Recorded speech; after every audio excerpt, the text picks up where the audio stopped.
Hi, இன்னைக்கு ஒரு variety rice பண்ண போறேன். ரொம்பவே சிம்பிளா ஈஸியா பண்ற ஒரு ரெசிபி. இந்த கர்நாடகா ஸ்பெஷல் வாங்கி பாத் எப்படி செய்யறதுன்னு இந்த வீடியோல பார்க்கலாம். ஃபர்ஸ்ட் இதுக்கு தேவையான மசாலா ரெடி பண்ணலாம். அதுக்கு ஒரு பேன்ல 1 டீஸ்பூன் கடலைப்பருப்பு, 3/4 டீஸ்பூன் உளுந்தம்பருப்பு, 1 டீஸ்பூன் மல்லி, 1/2 டீஸ்பூன் ஜீரகம், 1/4 டீஸ்பூன் நல்ல மிளகு, 1 கிராம்பு, 1 ஏலக்காய், ஒரு சின்ன பீஸ் பட்டை, 3 காஞ்ச மிளகாய் எடுத்திருக்கேன். இதெல்லாம் சேர்த்து நல்லா வறுக்கலாம். கொஞ்சம் வறுத்ததுக்கு அப்புறம் இதுல ஒரு சின்ன பீஸ் புளி ஆட் பண்றேன். உங்களுக்கு எவ்வளவு புளிப்பு வேணுமோ அதுக்கு ஏற்ற மாதிரி புளி ஆட் பண்ணிக்கோங்க. இது நல்லா வறுத்ததுக்கு அப்புறம் இதுல கடைசியா 2 டீஸ்பூன் துருவன தேங்காய் ஆட் பண்றேன். தேங்காய் ஆட் பண்ணி ரொம்ப நேரம் வறுக்க வேண்டாம். லைட்டா கொஞ்சம் வறுத்தா போதும். தேங்காய் கலர் எதுவும் சேஞ்ச் ஆக வேண்டாம். இந்த மாதிரி வறுத்ததுக்கு அப்புறம் ஆஃப் பண்ணிட்டு ஆற வச்சிருங்க.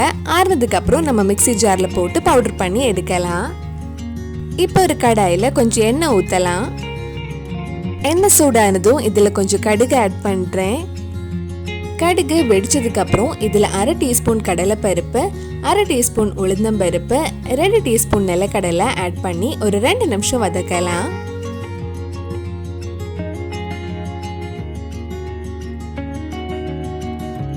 இப்ப இதுல ஒரு காஞ்ச மிளகாயும் கொஞ்சம் கருவேப்பிலையும் ஆட் பண்றேன்.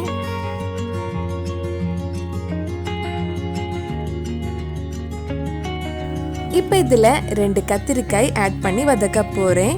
கத்திரிக்காய் கொஞ்சம் நேரம் வதங்கட்டும். அதுக்குள்ள நம்ம ஃபர்ஸ்ட் வறுத்த மசாலா பவுடர் பண்ணி எடுக்கலாம். இது நல்லா ஆறுனதுக்கு அப்புறம் மிக்ஸி ஜார்ல போட்டு இந்த மாதிரி பவுடர் பண்ணி எடுத்துக்கோங்க.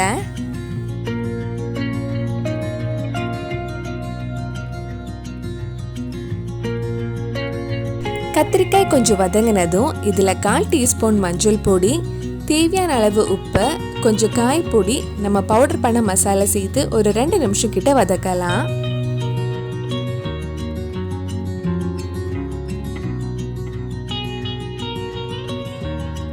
ரெண்டு நிமிஷம் கிட்ட வதக்கினதுக்கு அப்புறம் இதுல 1/2 கப் தண்ணி ஊத்தி கத்திரிக்காயை வேக வைக்கலாம். கத்திரிக்காய் வெந்ததுக்கு அப்புறம் நம்ம சாதம் போட்டு கிண்டுனா வாங்கி பாத் ரெடி ஆயிடும்.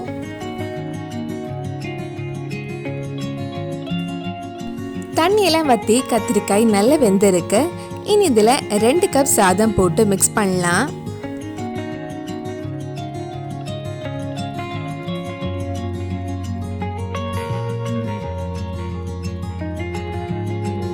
நல்லா மிக்ஸ் பண்ணதுக்கு அப்புறம் இதுல கடைசியா 1 டேபிள் ஸ்பூன் நெய் ஊத்தி மிக்ஸ் பண்ணதுக்கு அப்புறம் ஆஃப் பண்ணிடலாம்.